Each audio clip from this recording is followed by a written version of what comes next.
Welcome to episode 213 of Sports Geek. On this week's episode, I caught up with Andi Perelman from the Pittsburgh Penguins. Welcome to Sports Geek, the podcast built for sports digital and sports business professionals. And now, here's your host who wants to put an end to crappy digital campaigns, Sean Callanan. Yes, thank you, DJ Joel. My name is Sean Callanan, and it is that on most platforms. If there's a platform I'm not on, please tell me I'm not. You can contact me the old-fashioned way, Sean at sportsgeekhq.com, or as I said, at Sean Callanan, SeanCallanan, or Sports Geek on most platforms, whether it be Twitter, Instagram, or one of my favourites, LinkedIn. And yes, I do want to put an end to crappy digital campaigns.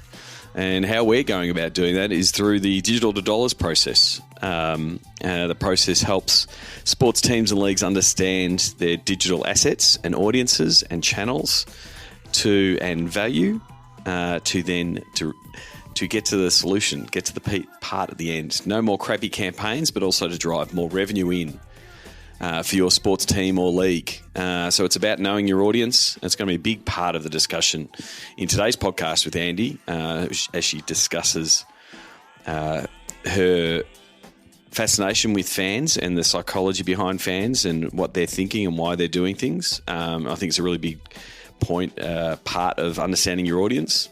Then understanding your content, knowing your distribution, how you're going to use the different channels to reach different audiences for different outcomes, whether it be engagement or traffic, those kind of things, and then getting into the nitty-gritty of knowing your valuation and building out your rate card and understanding why certain parts of your content and certain channels are worth more than others and why they might be worth more to partners than you might think. And then pulling that all together in the Know Your Pitch, which helps us eliminate crappy campaigns and gets the branded content piece to integrate with the campaigns you're trying to do. So if you're interested in that, if it's a problem you're trying to solve, if that's something that you're struggling with, digitaltodollars.com outlines the book that I'm writing around that and the workshops that we're running with teams around that. Or you can email me, Sean at sportsgeekhq.com. As I say, I'm more than happy to work with podcast listeners like yourself. Today's interview, and it's quite apt, I'm recording this intro on the first day of the NHL. The NHL season has kicked off, so it's quite fitting to have an NHL guest on the podcast. Andi Perelman, good friend of mine. She's the director of new media at Pittsburgh Penguins. We've known each other for a few years, and we've been bouncing backwards and forwards to try to organise this interview. So it was great to catch up with Andi after catching up with her at Seat to Dallas to discuss her journey into sports and in working in the new media space. We even discussed what is new media in the interview. So I hope you enjoy my discussion with Andi Perelman from the Pittsburgh Penguins.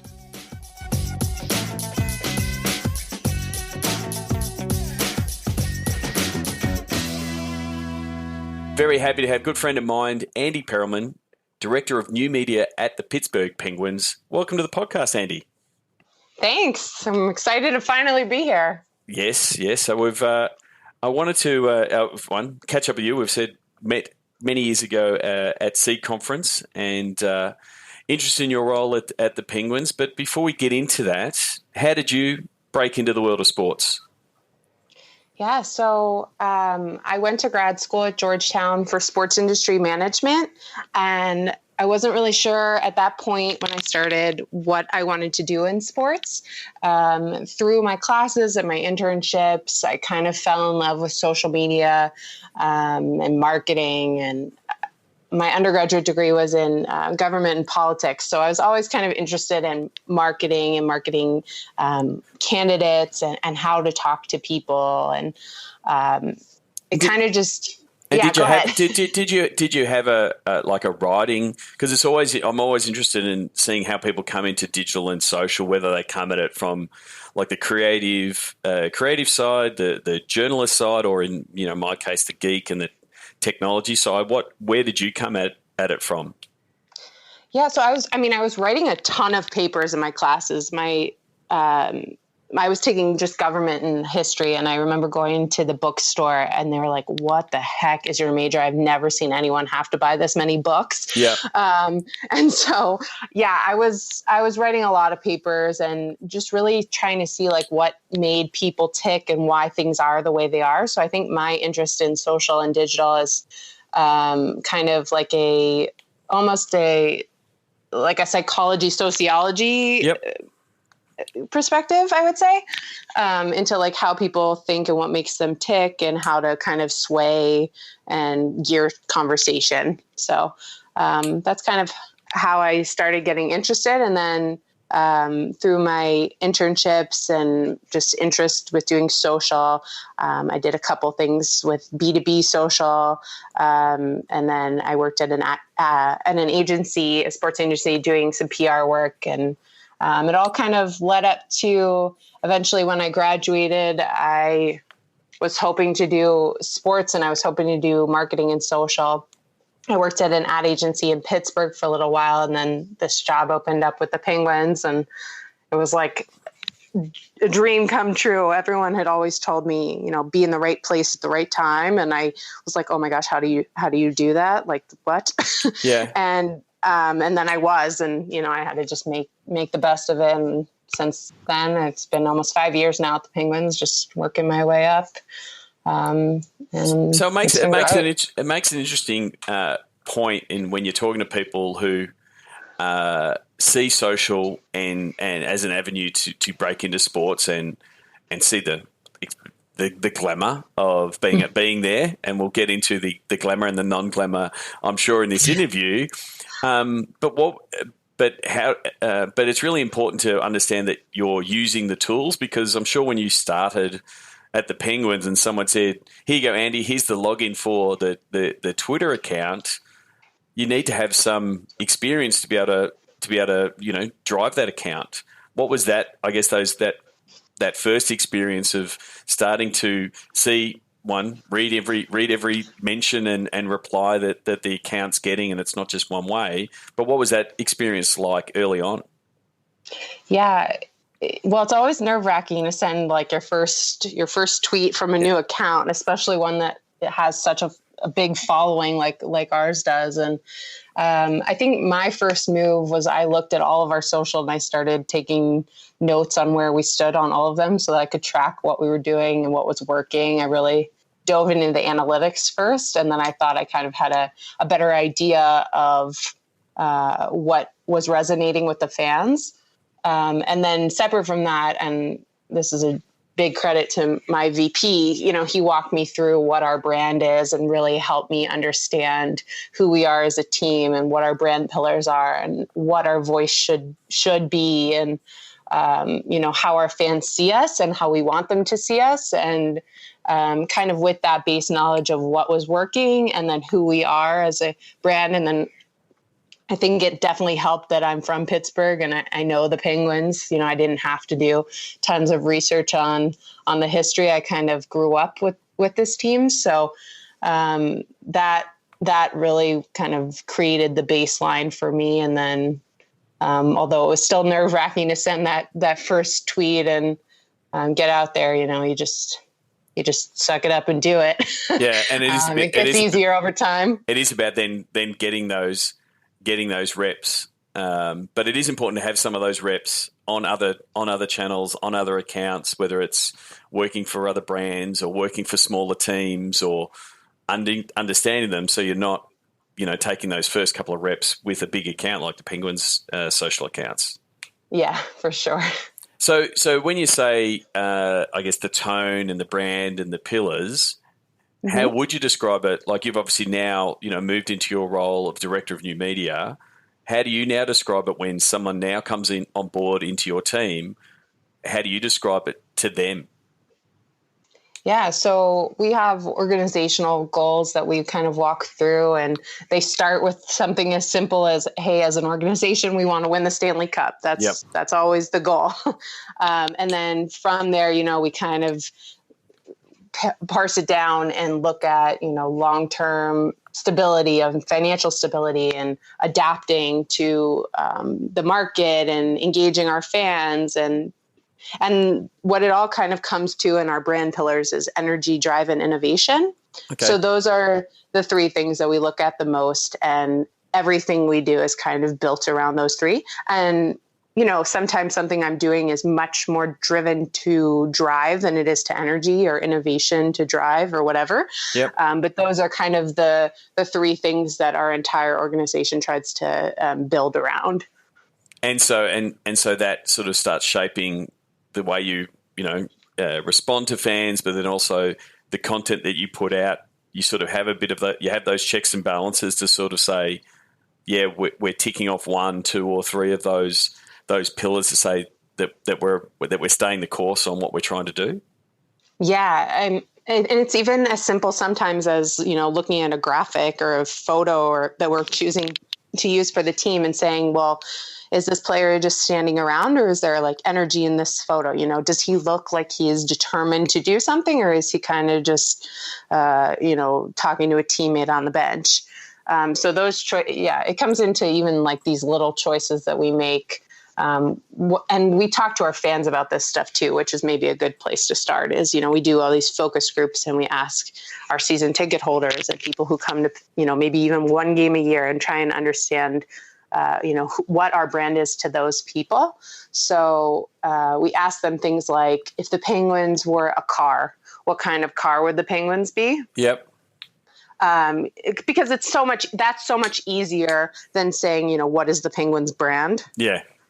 And so we ask them that. And then, you know, once we move on from that, we say, okay, well, if the Penguins were an animal that wasn't a penguin, what would we be? And very, very consistently, we get the same types of cars and animals. It's always, for an animal, it's always a cheetah, a jaguar, like a puma, a fast, sleek, stealthy, and that's kind of where we want to be. We want to be, I think that fits with the energy, the drive, they're kind of, even the innovation, like those are like, it's always we want to be the classy, but affordable. That's what we get with cars. Sometimes it's like a nice but affordable car.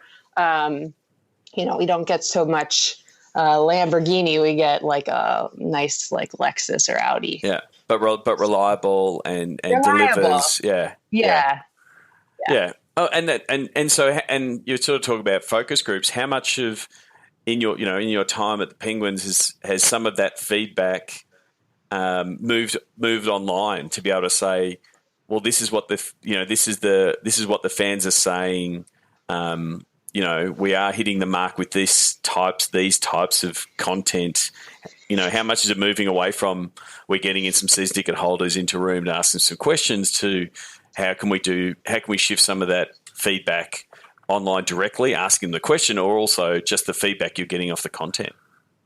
Yeah, I mean, I think for the most part, what I've seen so far is just feedback on our content as it goes out. But I would love to do more online testing and discussion around things. I know this year I put out on my personal account that we were getting ready for Creative Day. And if anyone had anything that they wanted the players to do, or anything they thought was like a really great idea, speak now or forever hold your peace. And I got some really awesome stuff from fans. And I don't think we've done so much of that from the brand account to this point, but I think the fans definitely have a lot to offer, and they know the team just as well as we do. And I think there's a lot of value there. I think it's mostly to this point been focus groups in person, and then some like online surveys and surveys in game through our in-game game program. Yep. So, director of new media, what does that role entail? Oh man, it feels like more every day. Yeah. I think maybe that's a good point. Like, it's changing all the time, right? So new media is anything new. So anything could pop up and kind of be part of my job. I think when Periscope came up, we were like, oh, Periscope, like, I guess we can stream now. Yeah. That's part of what my job is now.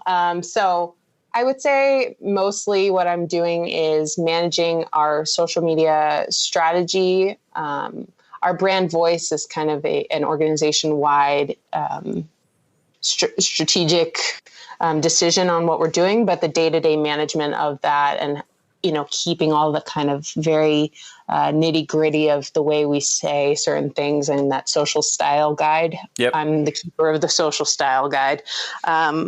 I also manage a team that handles our website. We're rebuilding our app with a Yins Cam right now, the local vendor. And so I'm kind of managing some of that with my VP and then also my senior director. Okay. So what does website, app, partnerships, and then social stats, I guess, is kind of. So there's pretty much like, because that was my follow-up question. What is new media? It's pretty much everything that's not TV and broadcast and radio, isn't it? Yeah. Anything that hits the internet. So it could be director of internet at the Pittsburgh Penguins. Yeah, it feels like that sometimes. I mean, even the radio, sometimes we're putting out, streaming links and making everything kind of tick online. So what is take us through the digital and social team from a numbers and resources point of view to give people an understanding of what it takes to keep the Penguins digital engine running. What's the makeup of the team look like across social and website and app?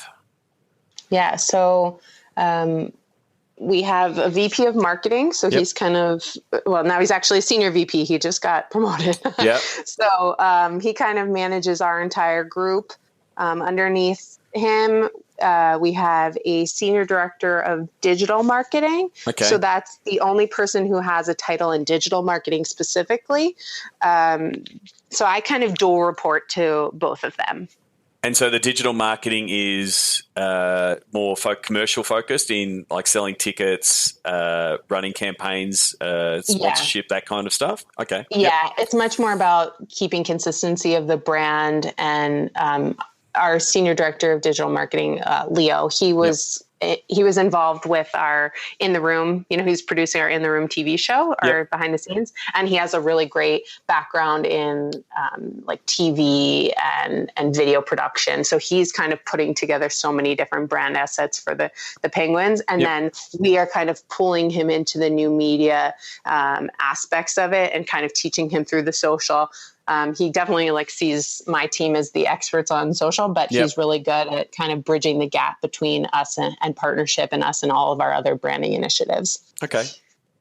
And then below that, I manage a team of 3 now, 4 soon. Yep. We just lost our designer to the Tennessee Titans. So, so it's basically what they do is everything that gets updated on the website, changes to the app that need to happen, anything beacon, anything form stack, anything contesting, anything social analytics, website analytics. So that is it a very much a general purpose team, or is it a skill based team? You've got someone, like you said, you're going to replace someone from a graphics point of view. You've got someone in the video role. You've got someone in a beat writer content type space. Is that how you've sort of broken it up, or is it a bit more all hands on deck and everyone's very, very much multi-skilled?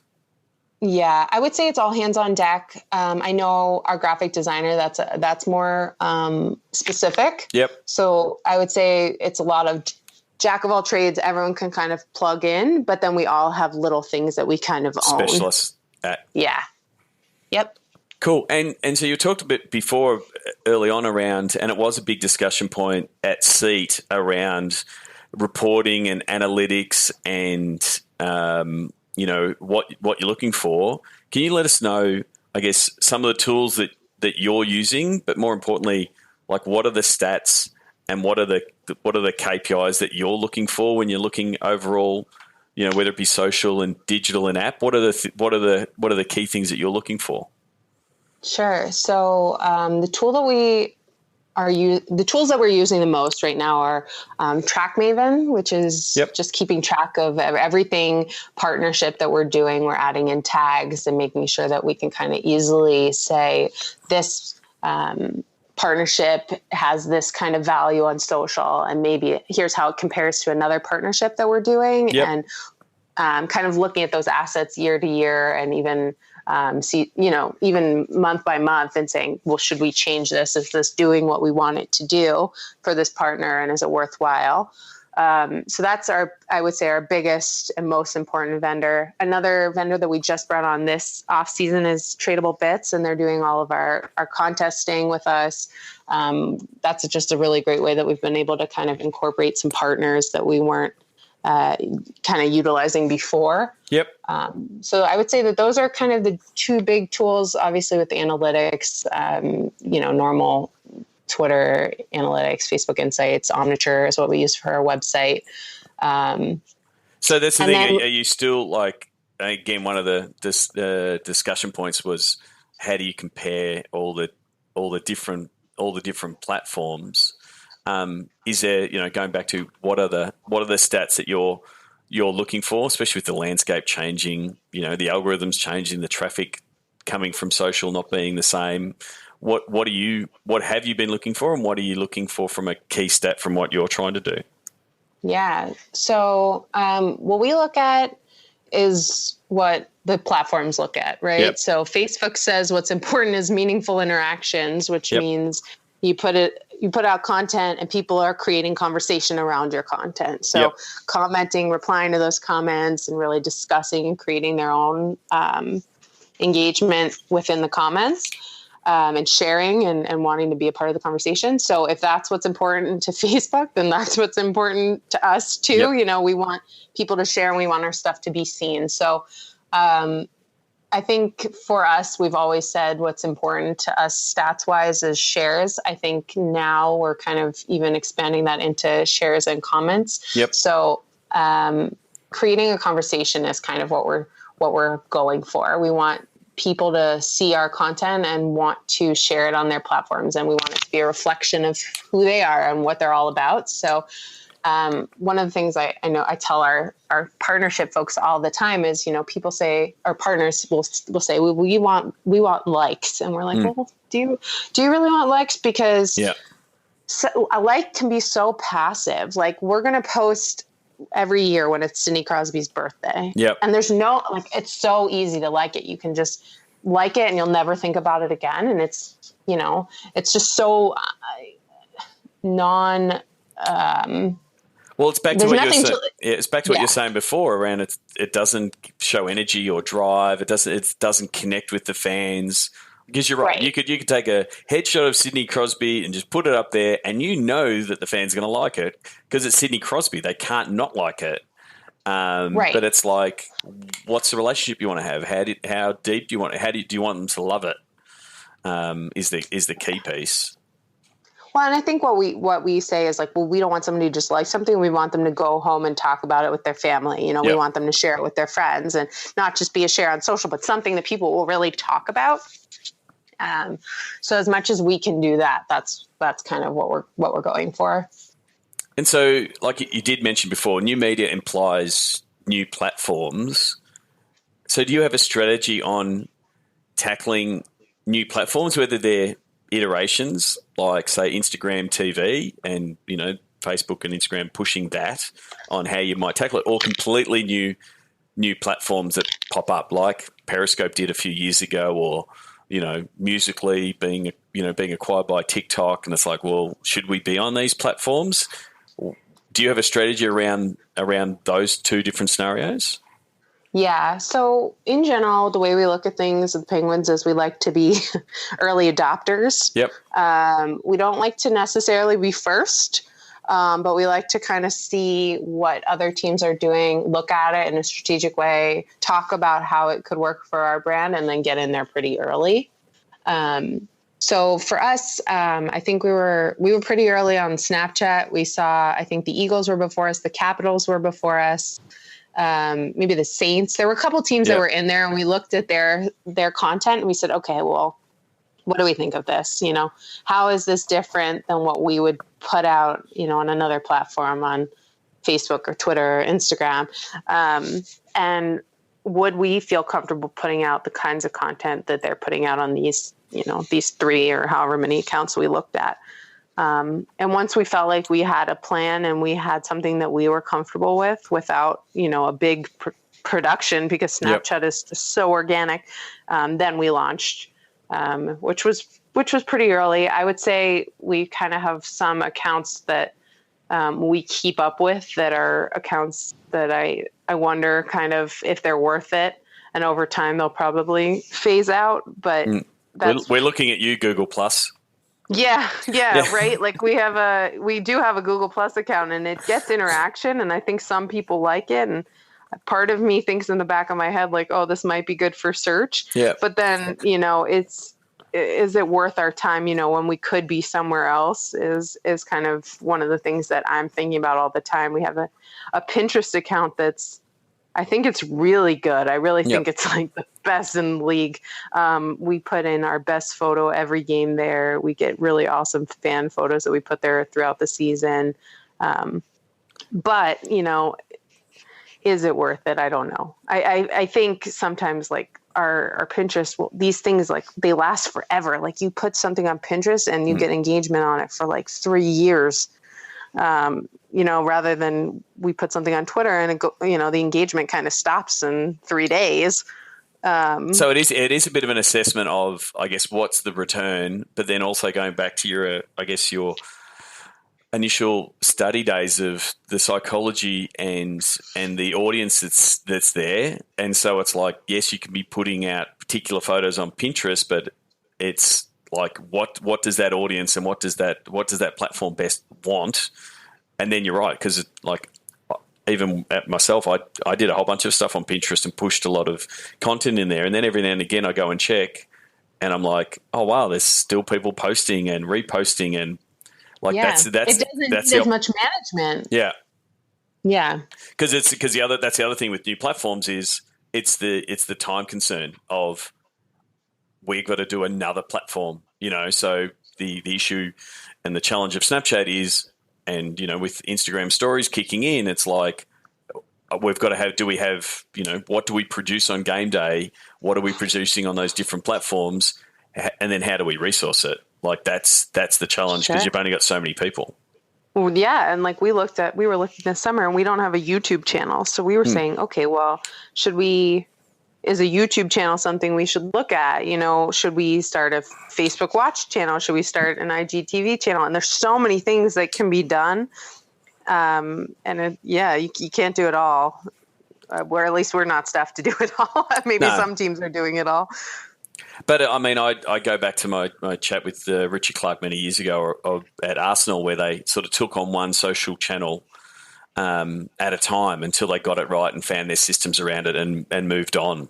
Because sometimes you've got to say, well, yes, we'll be on these platforms, but here's the resourcing that we can supply, and then I guess follow the crowd.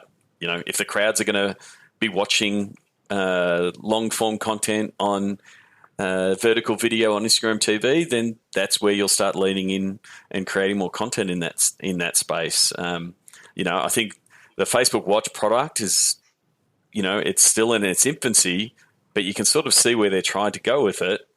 And it's like, well, where do we, the fact that they've even changed it in the last 12 months. Initially it was, reality shows and 22-minute episodes and you had to watch every week. And now they've flipped it to any video over, I think it's 3 minutes, ends up in Facebook Watch. Mm-hmm. And so it's like, we still don't quite know what the best landing spot is for that content. But you were talking before about your director of digital marketing having that TV background, like that content, it's getting more platforms to be able to put in that space. Yep. And do you think, like, because you're producing so much content and there are teams looking at their own OTT, is that something that's potentially on your radar to say, is there a way that we can have our own platform? For video specifically? Well, for instance, like what the guys at the Minnesota, Scott Kegley at the Vikings have done in setting up their own OTT channel, where they're pushing a lot of their content in to say, well, this will be our channel, effectively, that gives another way for the fans to consume.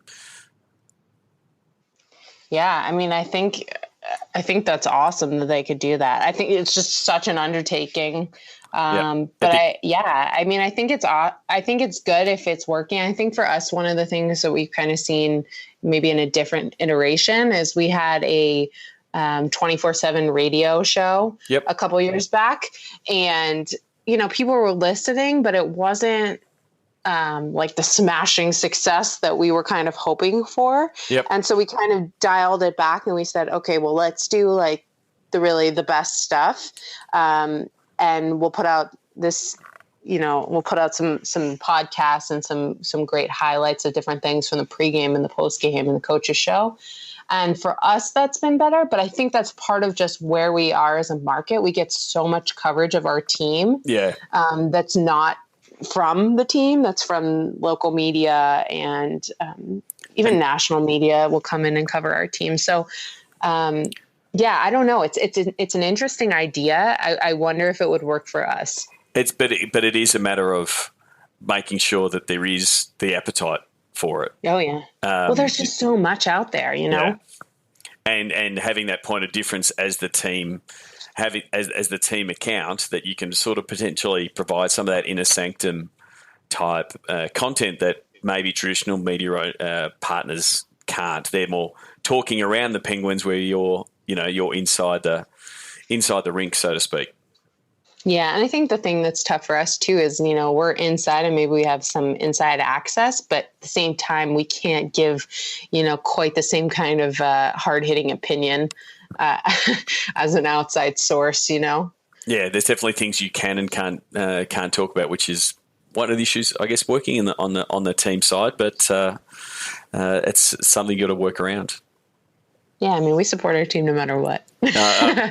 Exactly, and it is a different model. I think you're probably seeing it more on the league side where they're setting up independent arms and commenting on teams and leagues and sort of being a traditional media outlet. Whereas on the team side, it's still, you are still the team spokesman. You are presenting the team's point of view. So you're right; those opinion pieces sort of are hard to integrate into your content strategy overall. Yep. Yeah, for sure. And so how does you sort of touched on it before, but how does your team work with the commercial partnerships team to make sure that they're getting the results that they want? Because they're coming to the Penguins because you've got a large digital and social audience that's highly engaged. What's the process that your team works with the commercial partnerships team to try to get like a win-win result for everybody? Yeah, so this is just changing for us this off season. We got a small group together from our new media marketing, partnership sales, and partnership marketing teams to kind of formulate a plan for how this can be more beneficial for everyone. Yep. I think over the years, just what's been built into contracts has just changed so much. Yep. A couple of years ago was, you'll get 5 Facebook posts and 5 tweets. And it's like, what does that mean? Like, what is that content?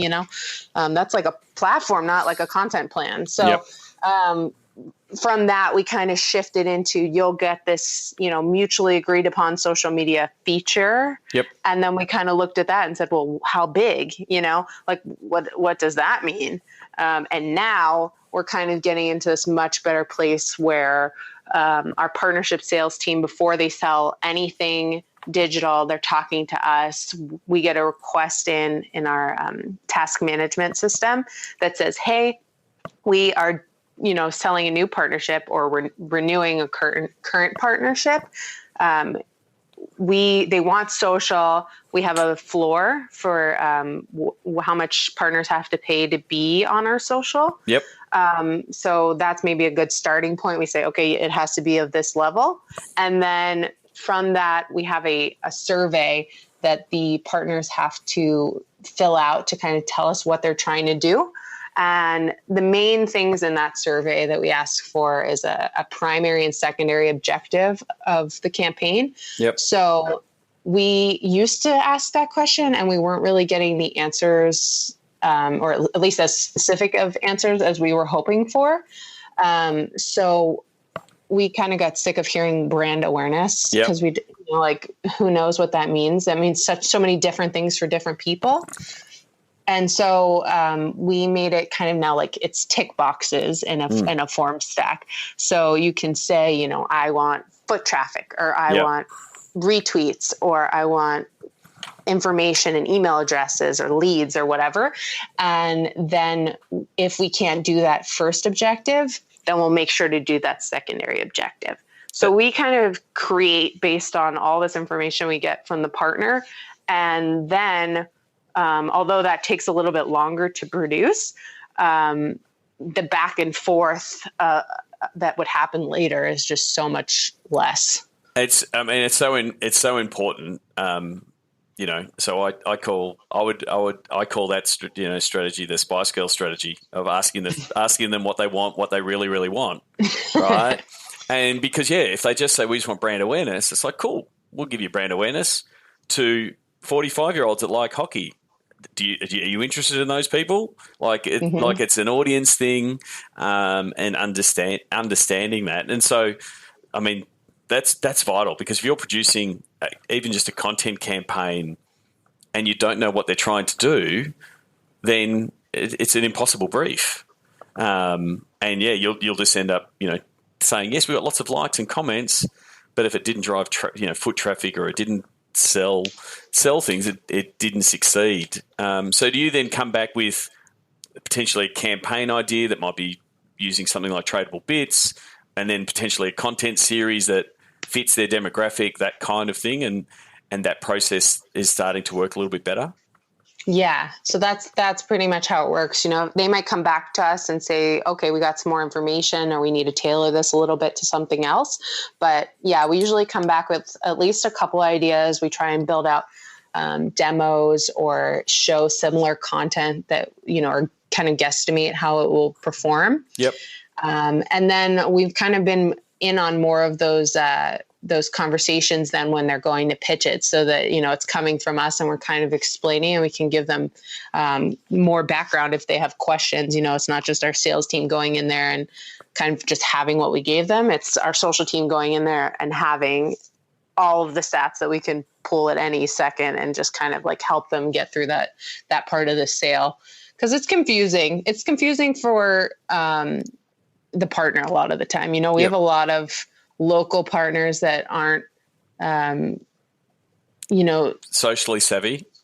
And it's really tough presenting to a partner that might not be, super embedded in digital, or not quite understand how you're talking to your fans. And so I do think it is, yes, you could be having your rate card and your present them with all the stats, but it is about, this is our story. This is why this platform is going to work better for what you're trying to do.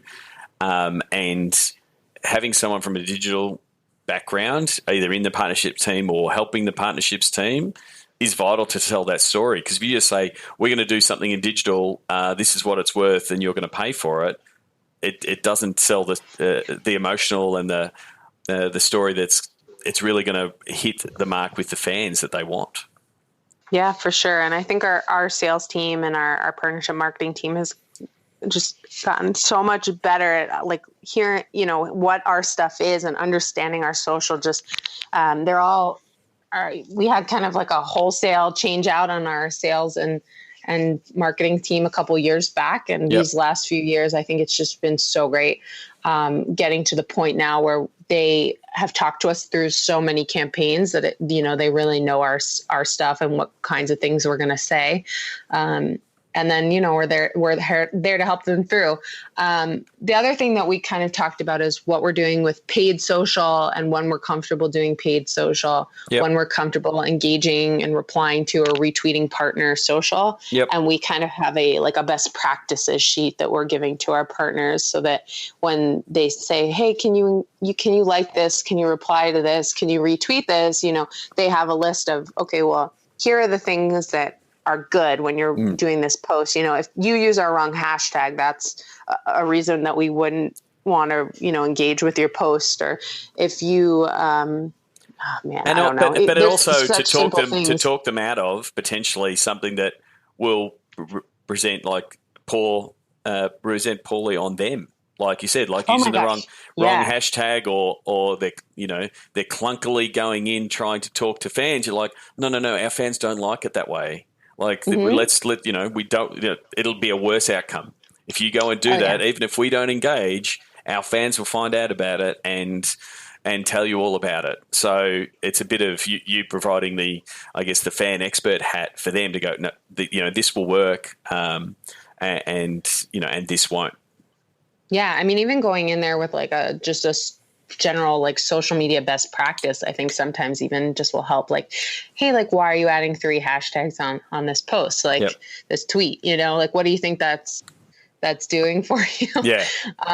And so there's a list of those things and what's good and what's bad and what will kind of prevent us from sharing. But I think we've never really had a document like that. So now it's so clear to partners. They can really look through that document and there's no question. There's no, like your social team, like I didn't know that they were going to say this. Now it's too late. That post is already out there. Yeah. But it's also, to allay some of the misconceptions of, if you get a retweet, everything's going to be working. Your campaign's going to be awesome. It really doesn't. All it means is it's going to get a little bit more buzz and some fans there. But if you're retweeting something that's not going to connect with the fans, it's not going to work. So it's still going to come down to good content and campaigns that will engage your fans.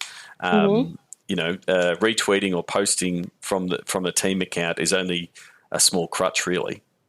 Yeah, I mean, there's things in there too, just like about we won't share or engage with something unless for a contest, unless it has legal rules. Yep. And that's the kind of thing that also will protect the partner. It's something that we don't do, and it's something we don't want to encourage, or at least direct people to a place where if they have a question about how something's going to work, that we're kind of protected, and we're not sending that their way. So yeah, that's all. So Andy, you got the. So what do you have a focus for the season ahead? Is there something that's in your crosshairs to say I want to tackle this, or I want to that you want to look at for the season ahead? Yeah. So the way we've kind of gotten to a really good place, and we're working through a bunch of different like big seismic changes with our partnership team. I think we're kind of starting to do that also with our video team, but it's much more still in its infancy. So with that, I think our video team for a long time has been creating content for web. That's kind of been just the way it's been, and partnerships were sold kind of a weekly recurring way on video, and we're changing that for the most part. We're kind of getting away, and there's no reason for video to be created for web when almost all the views are happening on social natively. Yep. So just to break, so how do you see the difference between a video created for web and a video created for social? Are you talking format? Are you talking length? Are you talking platform based? How do you see that distinction? What, between those, that change? Yeah. So I think all of those things. Yeah. The first thing is that our videos for web, we had certain things that were going out at 8 a.m. every Monday. Okay. Yep. But nobody is, going to our website and looking for it at 8 a.m. every Monday. Yep. They're just watching it when I post it on Twitter. So, I think our video team for a long time has really been like tethered into a schedule. Yep. And being able to adapt and be more topical is just going to be so awesome if we can figure out the right way to make that work. So it's more around the rigidity of both the schedule and their primary place would be web. So it's more just shifting that focus to say, hey, we're going to create this video. We're going to put it out in a more timely manner on the platforms where our fans are. Is that probably a good? Is that a good summation of what you're sort of saying? Yeah, I think that's part of it. I think the other part of it is, what works on social sometimes is not what we would think to put on web. So, I get a player turning around and like doing finger guns at the camera and like laughing, like that 5-second clip will be really great for me on social, but it's never something that we would like send through to our website. So kind of looking through a social lens and understanding what kinds of things would just be like B-roll for them for another piece could be something that's worth kicking out in a short clip for social specifically. So just helping them understand that stuff. And then also what you said about kind of sizing of the video, and then also the length of the video. I've gotten a couple videos so far that are, square and Instagram story size. And it's we're kind of shifting, but we're not quite there yet. And that's just where you'll just be geeking out on the stats and trying to figure out what works and following what works. Yeah. Yeah. And I think, we had Twitter's social summit, and they were super helpful just talking about how important it is to have your brand or a recognizable face within the first 3 seconds. And we've talked about that a lot. It's like, okay, well, we have end cards and we have starting cards, and kind of this website model, like what parts of it need to be kind of peeled back for social. And it should be really interesting to kind of see how it all goes. And I'm excited for that and working with our video team because they're so talented, and we have a really big team that kind of does our in-game video, and then also all of the Pens TV kind of recurring team stuff, and then a really great team in motion graphics too. So yeah, I think that is. I mean, that's what you were saying before. Just saying then around the traditional web video is 5 seconds of pre-roll showing a sponsor. That's not going to work. Like people aren't going to wait 5 seconds on social to find out what's happening after. So it's a really good example of just that simple tweak of this is what it's going to look like on social, and then how do we integrate partners in that space. So I want to finish off with the Sports Geek closing 5. Do you remember the first sports event you ever attended? I do. Yeah, I blogged about it a couple years back. I don't know that it was the first sports event. It was definitely my first Penguins game and my first hockey game. Yep. Which, in my opinion, that counts. That's my first. That was when I fell in love with hockey. So, I was 6 years old. I honestly don't remember much from that game. I remember talking to my dad. We played the Red Wings. I looked it up a couple years ago, and Brandon Shanahan had a hat trick that game. So I can't imagine it was, Penguins fans were thrilled about that. It was, 6-5, lots of goals. I just kind of remember hearing Mario Lemieux's name being announced over and over and over and seeing his face on the big screen. And now he signs my paychecks. So it's all come full circle. Full circle. You would have been to a few sports events in your time. Do you have a favorite food memory or a go-to food when you go to a sports event? So one of my favorite foods of all time is soft pretzels. Yep. Just solid sports food. The best one I've ever had, I went to an Orioles game in Baltimore. They have these like O-shaped pretzels, and they're just incredible. They're so good. I feel like that would make me go to an Orioles game, even though they're not the greatest baseball team. Well, that's there you go. Fan engagement 101. Just have good pretzels. That's all they need, and then I'm there. Yeah. What's the first app you open in the morning? I think it would be my email, which is kind of lame, but Twitter second. Yeah. It's just kind of checking and seeing where everything is. I like to read the Skim in the morning. It's like just news, general news, making sure I didn't miss anything overnight. The Skim is actually good recommendation. Is there someone that you follow or read that you would recommend that the podcast listeners check out? So I think Marissa O'Connor, she does social for the Coyotes. I love just seeing what they're doing. Their team has such a different voice than our team. And it's really cool to look at what they're doing all the time.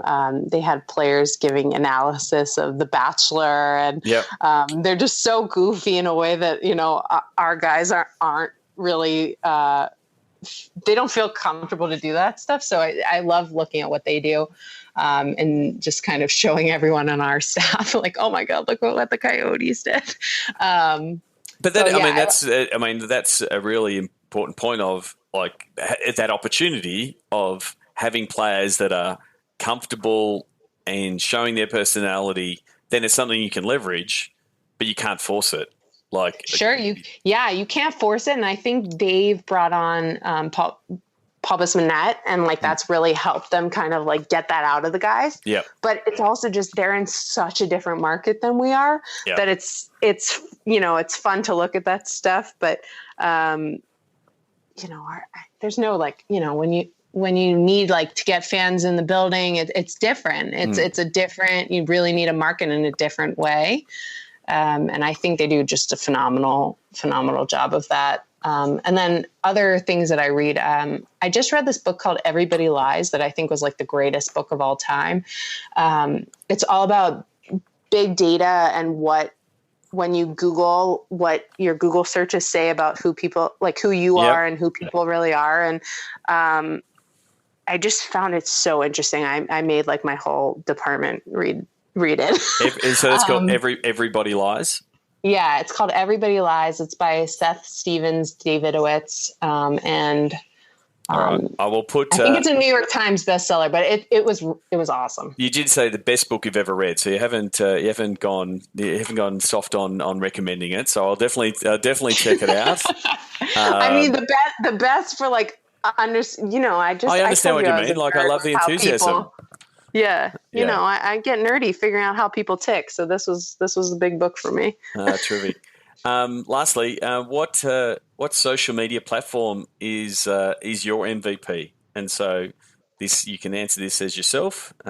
What's your go-to platform, but then also with your Penguins hat on. I would say it's the same. Personally, and for Penguins, it's Twitter. Yep. I love that Twitter connects people that don't necessarily know each other. I feel like Instagram, you don't get, although it's like easier to kind of scroll through, I don't feel like people build relationships with other people through Instagram. Yep. And I love being able to just reach out to someone that I've never met that posts about something and just say like, hey, that was awesome. Like, where did that idea come from? Or how did you make this happen? And terrific. I love Twitter. So that leads into the last question. On the internet, how can people connect with you?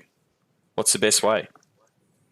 I would say Twitter. Twitter's the best way. Just tweet me. It's my name is my Twitter handle. So it's pretty simple. That's Andi with an I. Yeah, Andi with an I. And my last name's a little weird, but I'm sure you'll link to it somewhere. I'll link to it. Perelman. I will spell it out at in my outro.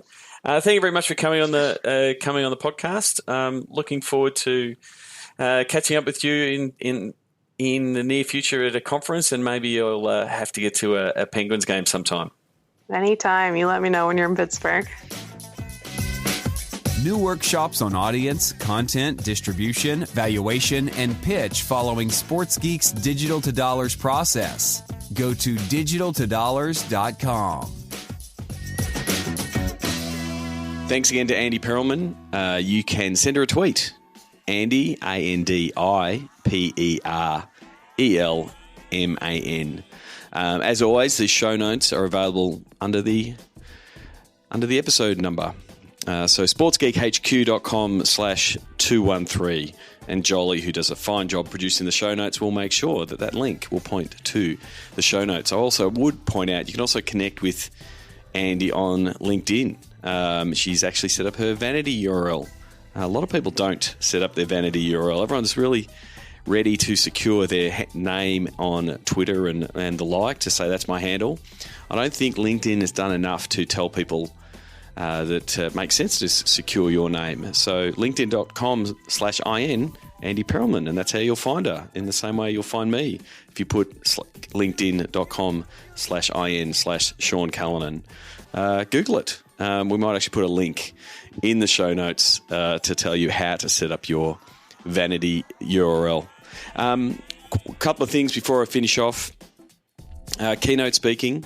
I'm actually looking for a few more conferences and events to attend. I've got a few MC gigs coming up and a few other things. But if you're looking to engage your attendees at a conference or an event, I'm available. I'm really loving the current keynotes and workshops I'm doing, obviously discussing digital to dollars.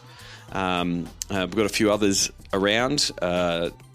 Show Me the Money, Connecting Digital Sports and Sponsors is a good overview of the sports digital space. You can always do the digital fan engagement best practices and pull in some of the greatest hits of some that we've been involved in, but then also what we're seeing sports teams and leagues are doing around the world. I've also done a bit of a twist on that as sort of an outcome of the digital to dollars process to showcase a team's digital assets and what they're doing, but then also mixing that with some of the teams and some of the cool campaigns and content pieces that are being done around the world, and using one of our phrases, steal with pride, to sort of showcase that to a sponsor audience or a partner audience to say, hey, our team can do that.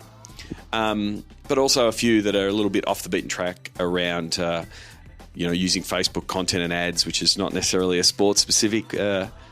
It's definitely applicable across multiple platforms. And then also I've done a few keynotes recently on how to use LinkedIn, how to build authority and connect with anyone. I'd like to think that I've done a pretty good job in using LinkedIn. So that's another one of the keynotes that I've got available. Then there's the other one around athletes and digital, and how athletes can understand how to use digital to both build their personal brand and deliver results for sponsors. It's effectively an athlete version of digital to dollars, and how they can go about using social.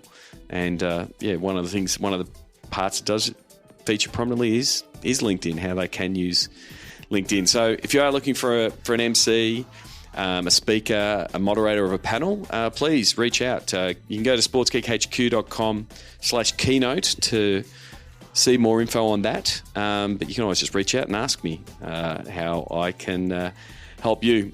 Before I wrap up, Sports Geek Nation is absolutely pumping. The AMA channel, I'm really pleased with the results so far. The knowledge being shared there has been absolutely phenomenal. So thank you for the people that have contributed so far in September. October is now up and running. Jason Davis is first up. Jason, a former guest of the podcast, previously worked for Queensland Rugby League and now doing his own thing. So it'd be good to get his perspective of moving into the app builder space and some of the stuff that he's doing. Larissa Matau, I hope I'm saying your last name right, Larissa. She's going to be second up. Long history in rugby league, and now moving into AFL, into a role at AFL Queensland. Andrew Hammond will be on the 15th. Looking forward to hearing his insights. John McCauley, a good friend and former guest of the podcast. Looking forward to getting his take on the sports technology scene and some of the stuff that he's been doing. He's very instrumental in helping us get the Sports Geek podcast up on Roku. So he's got some really good thoughts on OTT and streaming. And then Jeff Chatterton is going to round out October. It's lucky enough we've got 5 scheduled for October. So if you're not part of Sports Geek Nation, please consider it. If you've got a question, let me know. All the details of the schedule, because they're on throughout the day. They normally take a couple of days because it's a global community, but you can go to sportsgeeknation.com/members area to check it out. We're doing a one question highlight on sportsgeekhq.com, so you can check out some of the things that have been answered so far. Please check it out. And one of the ways I'm going to sort of extend, I've really liked the format. I've always liked the format when I get the questions in, and I've done a few sort of AMA type, Ask Sports Geek type episodes on the podcast. And so I'm going to start taking on board some of those questions, take on questions and then answer them on a bonus episode and see how that goes as a format. So the regular podcast comes out on a Monday, or a Monday my time at least, and we'll probably look to maybe at the back end of the week to do a shorter, sharper podcast that will be answering questions that you might be sending my way. So keep an eye out on LinkedIn and Facebook and Twitter on my channels when I put the call out for questions.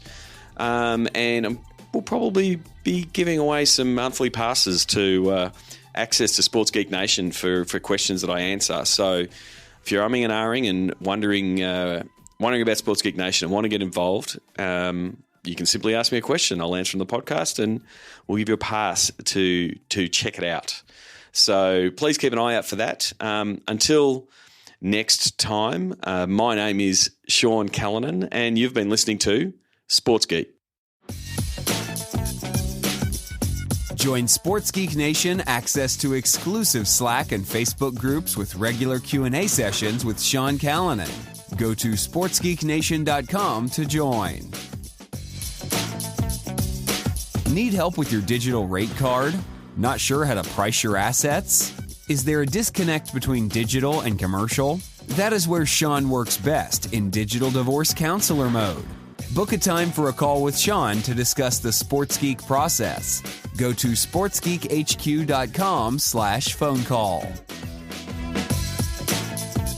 Go to sportsgeekhq.com for more sports digital marketing resources.